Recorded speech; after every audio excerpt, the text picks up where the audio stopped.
बिस्मिल्लाहिर्रहमानिर्रहीम अस्सलामु अलैकुम। CS 502 एनालिसिस ऑफ एल्गोरिदम का ये पांचवा शॉर्ट लेसन है जो मैं आपके लिए रिकॉर्ड कर रहा हूँ। तो मेरे पास चूंकि LMS एक्सेस नहीं होती तो मैं इसलिए ओपन कोर्स का जो की वेबसाइट है कोर्सवेयर जो है VU का, वहाँ से मैं देख रहा था। तो आज इंशाअल्लाह अल अज़ीज़ हम लेक्चर नंबर 6 और लेक्चर नंबर 7 का जो पोर्शन है ना सिम्पोटैटिक नोटेशन का, इसको हम डिस्कस करेंगे। अगर हम हैंडआउट्स पे नज़र दौड़ाएँ तो इसमें ये हमारे पास बनता है चैप्टर नंबर 2 और फिर नेक्स्ट जो हमारा लेसन होगा उसमें हम बाकायदा एल्गोरिदम्स की तरफ मूव करेंगे। 9 पॉइंट्स हैं जो आपने इस चैप्टर में याद करने हैं और लाज़मी तौर पे मिड टर्म में इस चैप्टर में से उन 9 पॉइंट्स से रिलेटेड शॉर्ट क्वेश्चन भी आएगा, इक्वेशन भी आएगी सॉल्व करने के लिए और डेफ़िनेटली उसमें से जो है वो एमसीक्यूज़ भी होंगे। वो 9 चीज़ें जो हैं वो कौन-कौन सी हैं? मसलन उसमें कुछ डेफ़िनेशंस हैं, जैसे ये हमारे पास है जी लोअर बाउंड, ये आपने याद करना है कि क्या होता है, ठीक है जी। उसके बाद आपने देखना है कि अपर बाउंड क्या है? उसके बाद आपने देखना है इसके अंदर लोअर बाउंड और अपर बाउंड, ये 2 चीज़ें हो गई। उसके बाद 3 किस्म की एसिम्प्टोटिक नोटेशंस होती हैं। वो 3 नोटेशंस जो हैं वो कौन-कौन सी हैं? अगर आप देखें यहाँ पे तो आपको तीनों नज़र आएँगी जी। एक नोटेशन को हम कहते हैं थीटा नोटेशन, ठीक है? जो पहले भी आपने देखी, जैसे आपको नज़र आ रहा है कि ये थीटा बना हुआ है, ठीक है? दूसरी नोटेशन का नाम जो है वो बिग ओ नोटेशन हम उसे कहते हैं। ये बिग ओ नोटेशन जो है ना वो आपके सामने बनी हुई है। बिग ओ नोटेशन, लिखा हुआ सिर्फ ओ नोटेशन है लेकिन हम इसको पढ़ेंगे बिग ओ नोटेशन है। और ये आपके पास ओमेगा बना हुआ है लेकिन इसको आप स्मॉल ओ भी बाज़ औक़ात पढ़ लेते हैं, लेकिन ये लोअर बाउंड को जो है वो रिप्रेज़ेंट करती है। अगर हम इसको देखें ना, मसलन मैंने इसका ढूँढा एक गीक्स फॉर गीक से, तो सिम्पोटेटिक एनालिसिस जो होता है ये किसी भी एल्गोरिदम का रनिंग टाइम हम कैलकुलेट करते हैं 3 डिफरेंट सिचुएशंस में। वर्स्ट केस उसका क्या होगा, एवरेज केस एनालिसिस क्या होगा और बेस्ट केस एनालिसिस हमारे पास क्या होगा। इन तीनों को ही रिप्रेजेंट करने के लिए आपके पास बिग ओ नोटेशन है, ओमेगा नोटेशन है और थीटा नोटेशन है। यानी ये तीनों नोटेशंस जो हैं वो इन 3 एनालिसिस में से किस-किस के नाम हैं? Worst analysis, average analysis, best case analysis. ये बात आपने याद रखनी है। एसिम्प्टोटिक नोटेशन हमारे पास क्या है? ये हमने पिछले लेक्चर में मैंने बड़ी डिटेल में आपको बताया था। प्रोग्रामिंग लैंग्वेजेस हमारे पास अलाउ करती हैं एक एल्गोरिदम को एनालाइज़ करना है हमने उनके बिहेवियर और उनकी ग्रोथ के हिसाब से। अब ग्रो का लफ़्ज़ इसमें बहुत ज़हन में रखना है आपने, एल्गोरिदम ग्रोथ रेट, ठीक है? मसलन लैंग्वेज किसी भी एल्गोरिदम का एनालिसिस आप कैसे कर सकते हैं? आप एक एल्गोरिदम को रन करते हैं सुपर कंप्यूटर पे, एक एल्गोरिदम को आप रन करते हैं किसी पर्सनल कंप्यूटर के ऊपर, एक एल्गोरिदम को आप रन करते हैं किसी मेन फ्रेम के ऊपर, तो सबका रनिंग टाइम जो है वो डिफरेंट आएगा। तो इसमें कोई कांस्टेंट चीज़ तो ना हुई फिर। तो कांस्टेंट चीज़ क्या है कि तमाम एल्गोरिदम्स के अंदर इस बात को कैलकुलेट कर लिया जाता है कि स्पेसिफिक इनपुट साइज़ के ऊपर कितने ऑपरेशंस जो हैं वो परफ़ॉर्म करता है एक एल्गोरिदम। यानी अगर 10 इनपुट साइज़ है तो ऑपरेशंस कितने होंगे? 10 की ताकत 2 होगी या 2 की ताकत 10 होगा या 10 के लिए 10 ही आइटरेशंस होंगी, ठीक है? यानी इस तरह इस किस्म का जो एनालिसिस है, जिसमें आप किसी भी एल्गोरिदम की ग्रोथ को आप ज़ाहिर कर सकते हैं with the help of these graph या फंक्शनल नोटेशन के तहत, तो इसको हम एसिम्प्टोटिक नोटेशन कहते हैं। एसिम्प्टोटिकली इक्विवेलेंट का लफ्ज़ यूज़ किया जाता है। मसलन फॉर्मल डेफिनेशन आपको ये आनी चाहिए। मुझे आज भी याद है कि मेरे मिड टर्म में ये डेफिनेशन आई थी कि जी, लिखा हुआ था कि डिफाइन थीटा जीएन। तो मैंने सिंपली जो है ये ब्रैकेट वाली डेफिनेशन जो है वो लिख दी थी कि जी थीटा, बेसिकली थीटा नोटेशन जो है ये बुनियादी तौर पे एक फंक्शन है। अब मैथ अगर आती है ना, तो आप इसको समझ सकते हैं जी ऑफ एन का क्या मतलब है कि एक ऐसा ग्रोथ फंक्शन जिसकी इनपुट एन है। और इसको डिफाइन हम कैसे कह रहे हैं कि जी ऑफ एन एक्चुअली इक्विवेलेंट है एक ऐसे एफ ऑफ एन के, एक ऐसे फंक्शन के कि जो इस कंडीशन को सेटिस्फाइड करता है कि उस फंक्शन के अंदर जो भी इक्वेशन है, उस इक्वेशन में कोई 2 कांस्टेंट हैं C1 और C2 और उसके बाद एक एन नॉट टाइप का कोई वेरिएबल है। ठीक हो गया?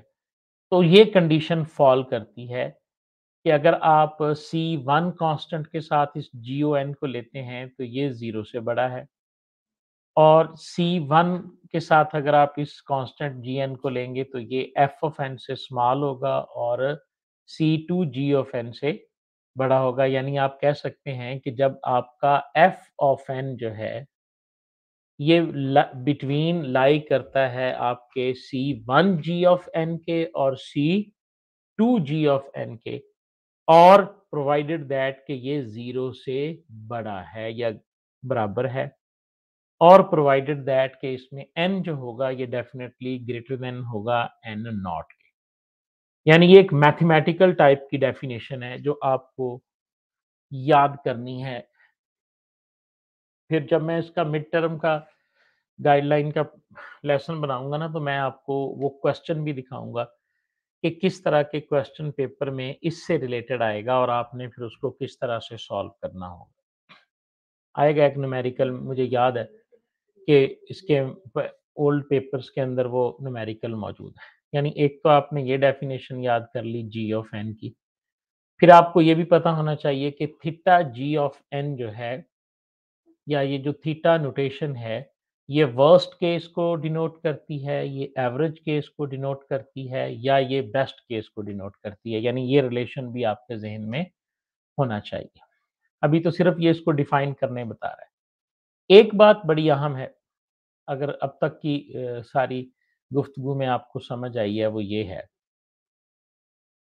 कि जनाब अब ये आपके पास ना 4 1, 2, 3 फंक्शन ऊपर वाले लिखे हुए हैं। एन स्क्वायर है, उसके बाद 4n स्क्वायर है, फिर 8n square plus 2n minus 3 है, फिर n square over 5 plus n under root minus 10 log n है, फिर n इंटू n माइनस 3 है। अगर मैं आपसे पूछूँ ना कि इसमें से एसिम्प्टोटिकली वो कौन-कौन सी इक्वेशंस हैं जो एक दूसरे के इक्विवेलेंट हैं, तो ये तीनों जो हैं ये asymptotically theta n square, theta n square, theta n square.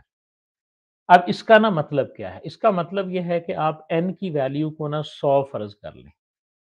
तो आप देखेंगे कि आप जब 100 का स्क्वायर लेंगे और उसके बाद फिर आप 4 से मल्टीप्लाई करेंगे, तो ये 4 का इतना रोल नहीं है इस फ़ंक्शन के जवाब में जितना इस n स्क्वायर से यानी n का रोल है।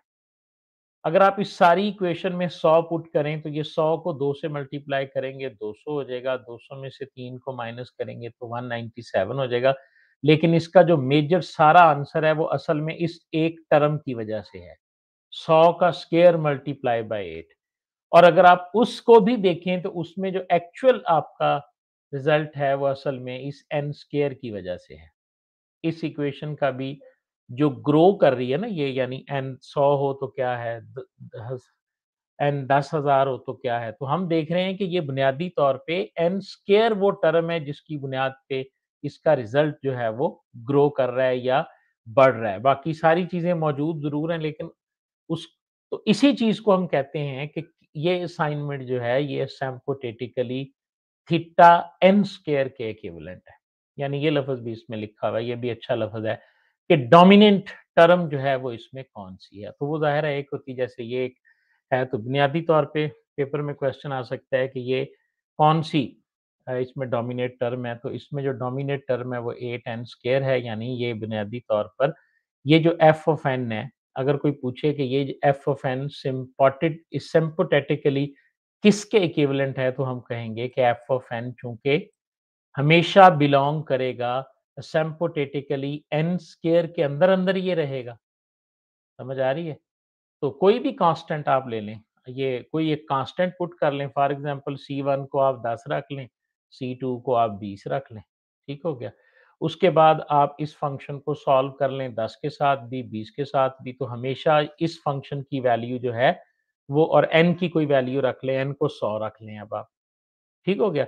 इसमें आप देखें कि आपके पास उसके बाद आप सॉल्व करके देख लें, मैथमेटिकली जब आप इसको सॉल्व करेंगे ना, ये सारी चीज़ें ज़ाहिर है मैं आपको ज़ुबानी बता रहा हूँ, इस अंडरस्टैंडिंग के साथ कि अब आपका लेवल ये है कि आप और हमारा पेस ये है कि आप इसको समझ सकते हैं। तो आप ये देखेंगे कि C1 वाला जवाब जो है वो इसके जवाब से छोटा होगा और C2 वाला आंसर जो है वो इसके आंसर से एफ ऑफ एन से बड़ा होगा। तो इसका क्या मतलब होगा कि जो एफ ऑफ एन है ये actually C1 of G of n से जो है वो छोटा है और सी बड़ा है और C2n से जो है ना वो छोटा है। तो ये सिम्पोथेटिकली इक्विवेलेंट है इसके, तो जो एनालिसिस है सिम्पोथेटिक एनालिसिस वो हमेशा इसी तरह ही होता है। ठीक हो गया? इसमें लोअर बाउंड हमारे पास क्या है? लोअर बाउंड हमारे पास ये फंक्शन जो है वो कम से कम n स्क्वायर की स्पीड में जो है वो ग्रो करेगा, तो ये कम से कम हो गया एट लीस्ट। अगर हम इसको हायर सिम्पोथेटिकली देखेंगे तो हायर टर्म भी इसमें क्या है, वो सिम्पोथेटिकली n स्क्वायर ही बनती है, तो इसका लोअर बाउंड भी n स्क्वायर है और इसका हायर बाउंड भी जो है वो n स्क्वायर है। ये एग्ज़ाम्पल ना उसने सॉल्व करके दिखाई है, देखें। n square plus 2n minus 3 जो है इसको ग्रेटर देन कर दिया उसने 8n स्क्वायर माइनस 3 से, ठीक है? 2n को बीच में से उसने निकाल दिया, जब 2n ज़ाहिर है इधर एक्स्ट्रा है ना 2n, देखें ज़रा इस टर्म को ज़रा ध्यान से देखें। तो ये इक्वालिटी जो है वो इसके अंदर आती है कि नहीं आती? इधर 2n एक्स्ट्रा है, इधर नहीं है, तो डेफिनिटली लेफ्ट साइड बड़ी है छोटी-सी। इसको अब इक्वल टू लिखें, इक्वल टू लिख रहे हैं हम इस से ये जो n स्क्वायर है ना इसको 7n स्क्वायर कर दिया प्लस 1 n स्क्वायर माइनस 3 कर दिया। अब इस जो 3 है ना इसके साथ उसने n स्क्वायर माइनस 3 डाल दिया, ठीक है? अब अगर इस टर्म को देखें तो ये किससे बड़ी बनती है? ये बनती है 7 n स्क्वायर से, गौर से देखें। इसमें से आप निकाल दें एक पूरी n वाली टर्म को, ठीक है? तो ये हमेशा ये टर्म बड़ी है इससे। आप इसमें से एक n स्क्वायर को भी निकाल दें, यानी कांस्टेंट आपने 7 कर दिया तब भी ये बड़ी है, यानी n स्क्वायर इसमें से रिमूव नहीं होगा। तो इसका क्या मतलब हुआ कि इसमें जो टर्म डोमिनेट कर रही है ना वो एक्चुअली n स्क्वायर ही है। 7 या कांस्टेंट जो है वो इसमें मैटर नहीं करता। अब वो कहता है कि आप ना इस 7 को C1 तस्वर कर लो, वैसे भी 7 कांस्टेंट है, तो हम देख सकते हैं कि 2n greater than 0, n square ये भी ग्रेटर दैन 0 है, तो अब आपके पास ये इक्वेशन बन सकती है जो हम पीछे इसकी डेफिनिशन करके आए हैं, कि आपके पास हमेशा जो एफ ऑफ एन है ये C1 और C2 के दरमियान में ही रहे। इस तरह आपने इसको अंडरस्टैंड करना है। इस लिंक को भी आप देख लीजिएगा, ये गीक्स फॉर गीक्स पे भी है। अब इसका ग्राफिकल रिप्रेजेंटेशन देखें कि क्या है। अगर आप ग्राफिकली रिप्रेजेंटेशन देखें तो इसके बाकायदा ग्राफ हैं, जैसे ये आपके पास है थीटा नोटेशन, ओके? जो एवरेज केस को रिप्रेजेंट करता है। थीटा केस एवरेज केस को रिप्रेजेंट करता है। और इसका डायग्राम क्या होगा कि एफ ऑफ एन जो है ये आपका थीटा है और ये अपर बाउंड और लोअर बाउंड को कंसीडर नहीं करता, ये लोअर बाउंड है आपका, ये आपका अपर बाउंड है, इसके दरमियान वाली जो वैल्यूज़ हैं ये सारी थीटा नोटेशन में सिम्पोथेटिकली आएँगी।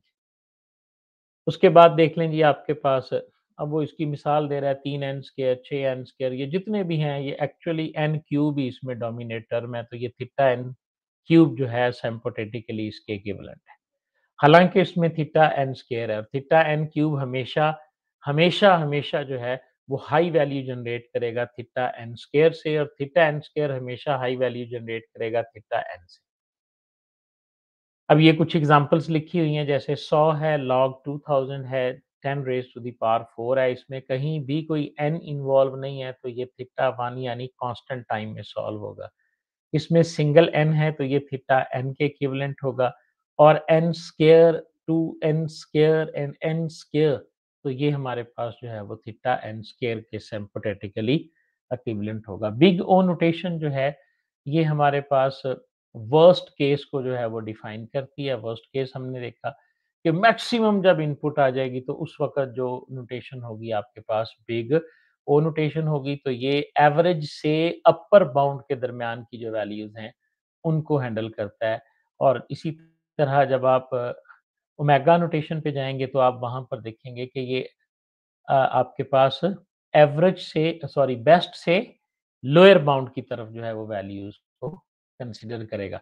डेफिनिशन इनकी बड़ी इंटरेस्टिंग है याद करनी, अगर आप बैठ जाएँ ना दोबारा इधर, तो ये डेफिनिशन आपने देख ली है ना, कि हम लिख रहे हैं 0 लेस दैन 61, यानी अगर आप सिर्फ ये इक्वेशन भी लिख देंगे, तो आपकी डेफिनिशन याद हो जाएगी। बहुत आसान सा है, आप there exist positive C1 C2, चूँकि अब मैंने आपको एक्सप्लेन कर दिया, तो अब आप इसको बड़े आसानी से ये आपके ज़हन में फिट हो जाएगी। अच्छा, दूसरे में अगर आप देखेंगे, तो ये उसकी आ गई ना बिग ओ की, इसमें एक कंडीशन उसमें से गायब हो जाएगी, ठीक है? C1 और C2 वाली। There is exists only C and C not, और वैल्यूज़ किस तरह से फ्लोट कर रही हैं इसके अंदर, कि 0 less than f of n and it is less than C g of n, ये वो वाला रह गया, बाकी सारा कुछ सेम है। ओमेगा में जाएँगे, तो आपके पास f ऑफ n से छोटा हो जाएगा C g ऑफ n, ठीक है? यानी इस तरीके से आप इसको बड़ी आसानी से याद कर सकते हैं इन दोनों को, ठीक है? और ये तीनों डेफिनिशंस आपको याद होनी चाहिए, लोअर बाउंड की, अपर बाउंड की। तो लोअर बाउंड क्या है? बेसिकली आपको बता रहा है थीटा नोटेशन को, अपर बाउंड शो कर रहा है ओ नोटेशन को, और जो एफ ऑफ एन है, जो बेस्ट केस है, जो एवरेज केस है, वो रिप्रेजेंट कर रहा है आपके थीटा नोटेशन को। तो ये 6 ही चीज़ें हैं, और उसके बाद आप देखेंगे, तो ये चैप्टर आपके पास एंड हो जाएगा। ये उसने 3 नोटेशंस को समराइज़्ड करके लिख दिया, ठीक है जी? ये उसकी आ गई, ठीक हो गया, और ये इसका इक्वेशन आ गया, और ये इसका इक्वेशन आ गया आपके पास, यानी सिंपली उसने उसको बता दिया। अब सिम्पटोटिक रूल्स जो हैं, इनके ऊपर कुछ लिमिट्स अप्लाई होती हैं। उन लिमिट्स को आप किस तरह से सॉल्व कर सकते हैं, वो सिंपल उसने ये 3 रूल हैं, कि अगर आप theta notation f of n और जी ऑफ एन पे लिमिट लेंगे, तो ये कांस्टेंट के बराबर आएगी दोनों सूरतों में, ठीक है जी? F of N of G of N है, या ये कांस्टेंट के बराबर आएगा जब आप लिमिट अप्लाई करेंगे। अब इसके बाद हमारे पास आ जाता है कि सिम्पटोटिक जो रनिंग टाइम्स हैं वो कितने हैं। एक हमारे पास थीटा 1 कहलाता है जी, इसे हम कहते हैं कांस्टेंट टाइम एल्गोरिथम्स। फिर थीटा लॉग एन आ सकता है जी, ठीक है? ये लॉगरिथमिक एल्गोरिथम कहलाते हैं। फिर थीटा एन आ सकता है, एन लॉग एन आ सकता है, एन स्क्वायर, एन क्यूब आ सकता है। इसी तरह 2 raise to the power N आ सकता है, या एन फैक्टोरियल आ सकता है, ठीक है जी? अब आगे उसने लिमिट्स भी बताई हुई हैं। मसलन ये एल्गोरिदम उस वक़्त तक बेहतरीन काम करता है, इसे पॉलिनोमियल टाइम एल्गोरिदम कहते हैं, जब n की वैल्यू लेस दैन इक्वल 1000 होगी। अगर आप 1000 से ज़्यादा n 10000 करें, तो उसका क्यूब देखें कहाँ का कहाँ चला जाएगा।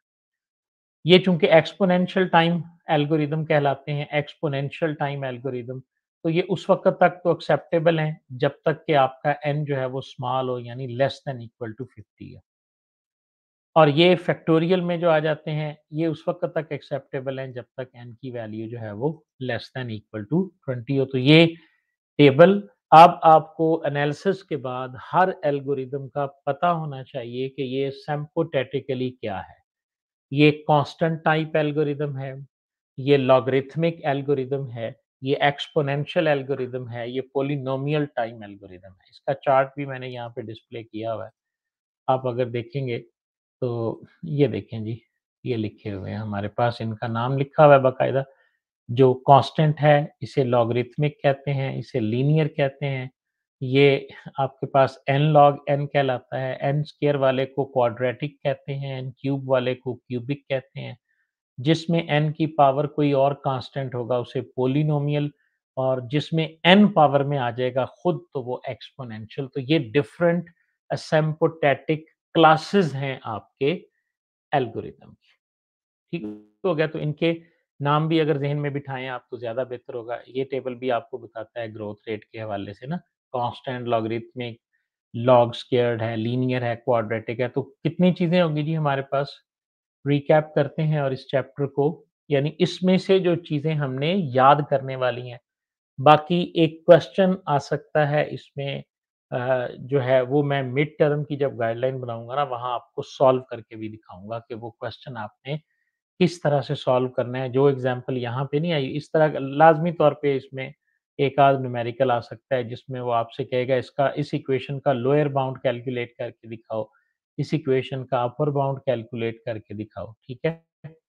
या इस को साबित करो कि इसका वर्स्ट केस क्या है, तो फिर उसको मैथमेटिकली, जैसे ये नहीं हम ग्रो करते जा रहे, फ़र्ज़ करो एक इक्वेशन आ जाती कि prove that 8n square plus 2n minus 3 is asymptotically n square algorithm. तो मैं, अगर मुझे नहीं आता प्रूफ, तो मैं सिंपली लिख के बता सकता हूँ, एक्सप्लेन कर सकता हूँ कि इसमें चूँकि डोमिनेट टर्म जो है वो 8n स्क्वायर है, और 8n स्क्वायर में भी जो डोमिनेट टर्म है n स्क्वायर है। फॉर एग्ज़ाम्पल अगर हम n को 10 रखें तो हमारा रिज़ल्ट ये आता है, n को 100 करें तो हमारा रिज़ल्ट ये आता है। यानी मैं जिस तरह मैंने एक्सप्लेनेशन के ज़रिए नहीं आपको बताया, इस तरह करके भी आप इसको प्रूव कर सकते हैं, और यही चीज़ यहाँ पर मैथमेटिकली भी लिखी हुई है। या फिर आप मैथमेटिकली प्रूव करें तो आप इसको इस तरह कर सकते हैं कि आप इसको कम करते चले जाएँ, पहले एक टर्म इसमें उड़ा दें, तो ज़ाहिर है वो इससे ग्रेटर होगी। फिर आप इसको इक्वल, ये 8n स्क्वायर माइनस 3 इसके इक्वल है, इस इक्वेशन के, यहाँ पर इक्वालिटी है। फिर आप इसमें से ये वाला पूरा पोर्शन उड़ा दें, राइट साइड वाला, तो आपके पास 7n स्क्वायर है, और 7 को अगर आप कंसीडर करते हैं कांस्टेंट, तो फिर ये क्या बचा, n स्क्वायर बचा, तो लिहाज़ा ये प्रूव हो गया कि 8n square plus 2n minus 3 जो है, ये एसिम्प्टोटेटिकली क्या है, n स्क्वायर जो है, इसकी ग्रोथ रेट जो है वो n स्क्वायर है। समझ आई बात की? ठीक है जी। इसी तरह ये एग्ज़ाम्पल भी एक छोटी-सी की हुई है उन्होंने ना। देखिए आप 8n स्क्वायर 2n माइनस 3 है। इसी तरह ये लेस देन, अब ये यहाँ पर ग्रेटर देन का सिंबल था, यहाँ लेस देन। इसको लेस देन बनाने के लिए आप राइट साइड पे जो है ना, वो एक इससे बड़ी टर्म लिखते हैं। इसमें से आपने इसे ख़त्म कर दिया -3 को, तो ये वाली टर्म जो है, इसमें से माइनस कर रहे हैं, इसमें से आप माइनस नहीं कर रहे, तो ये वाली टर्म जो है वो लेस होगी। इसमें से अब आप देखें जी, ये 8n स्क्वायर है, ये 2n है, इस n को भी n स्क्वायर बना दो। ये n स्क्वायर आपने बनाया, ये 8n है, तो इसका मतलब क्या है कि ये वाली टर्म इससे छोटी है, तो ये किसके बराबर आ गई, 10 n स्क्वायर के। 10 को आप कंसीडर कर लो C2, ये आपका C1 है 7, और ये आपका C2 है। तो अब आप देखें, आपका जो ओरिजिनल फंक्शन है, ये इस 7n यानी C1n जो है, C1 से छोटा है, ठीक हो गया? और ये इससे बड़ा है। तो यानी 2 आपके पास C1 भी कैलकुलेट हो गया, C2 भी कैलकुलेट हो गया। इस तरह भी अब आप लिख सकते हैं, ये आंसर लिखा हुआ है, ये देखें 7n स्क्वायर जो है, ये लेस देन इक्वल है 8n प्लस इससे, और ये लेस देन इक्वल है 10 से। अब आप इसको अगर उस डेफिनिशन के मुताबिक देखें, तो उस डेफिनिशन के मुताबिक यहाँ पर C1 क्या है, 7 आपने कैलकुलेट किया, C2 क्या है, 10 आपने कैलकुलेट, यहाँ पर तो आपने मैथमेटिकली कैलकुलेट करके दिया ना। थोड़ा-सा आप इसको सिम्पथेटिकली या इंट्यूटिवली अगर आप सोचेंगे, देखेंगे, तो आप डायरेक्ट भी यहाँ पे लिख, सब 7 की बजाय आप यहाँ पे 9 लिख दो तब भी बात ठीक है। 6 लिख दो, 5 लिख दो, 3 लिख दो तब भी ये इक्वेशन ठीक है। और स यहाँ सॉरी 7 से कम-कम लिख दो। उधर 10 से 11-11 लिख दो तब भी ठीक। क्योंकि मेन डोमिनेट टर्म तो हमारे पास ये है। इनका तो इतना ताल्लुक ही नहीं है, और हमने मैथमेटिकली ऊपर देख भी लिया। इस तरह जी, ये जो सॉल्यूशन वाला पोर्शन है ना जी, लोअर बाउंड को कैलकुलेट करने की ये एग्ज़ाम्पल है, अपर बाउंड को कैलकुलेट करने की ये एग्ज़ाम्पल है, कांस्टेंट को कैलकुलेट करने की भी यही एग्ज़ाम्पल है। इतने हिस्से में सारा सॉल्यूशन है, इसको आप देख सकते हैं, और मज़ीद इंशाअल्लाह जब मिड टर्म गाइडलाइन में अपलोड करूँगा, उसमें मैं इस तरह का जो भी क्वेश्चन होगा उसको सॉल्व भी हम करके देखेंगे। ठीक है जी? उम्मीद करता हूँ जी, इसकी भी आपको समझ आई होगी और जहाँ तक मुझे आता है या मैं भी वर्चुअल यूनिवर्सिटी से ही पढ़ा हूँ, तो जो मेरी अंडरस्टैंडिंग है, मेरा काम है जी आपके लिए चीज़ों को आसान बनाना, ठीक है जी। जिन मुश्किलात से ड्यूरिंग मैं एमएससी या एमफिल मैं गुज़रा हूँ ना वर्चुअल यूनिवर्सिटी के लेसन, कमाल के लेसन हैं, कमाल के टीचर हैं। लेकिन जब हम पढ़ते थे, उस वक़्त फ़ेसबुक या सोशल मीडिया या ये चीज़ों में के ज़रिए इंटरैक्शन कम थी, तो सारा ज़ोर खुद लगा के समझना पड़ता था। Self explore and self learning करनी पड़ती थी। अब तो आप यूट्यूब पे जाते हैं, टॉपिक को देख लेते हैं और आपको थोड़ी बेहतर अंडरस्टैंडिंग हो जाती है। तो मुझे चूँकि अंदाज़ा है कि स्टूडेंट्स को कहाँ-कहाँ पे प्रॉब्लम आती है किसी चैप्टर को रीड आउट करने में। अब आपको देखने में ये चैप्टर है, लेकिन एक्चुअली अगर आप सिर्फ़ इतनी बातें याद कर लेंगे तो आप 100% मैं आगे आपको मिड टर्म का पेपर भी दिखाऊँगा कि इतनी अंडरस्टैंडिंग से ही आप कितना अच्छा मिड टर्म का पेपर जो है वो अटेम्प्ट कर सकते हैं। ठीक है जी? थैंक यू वेरी मच जी एंड बेस्ट ऑफ लक।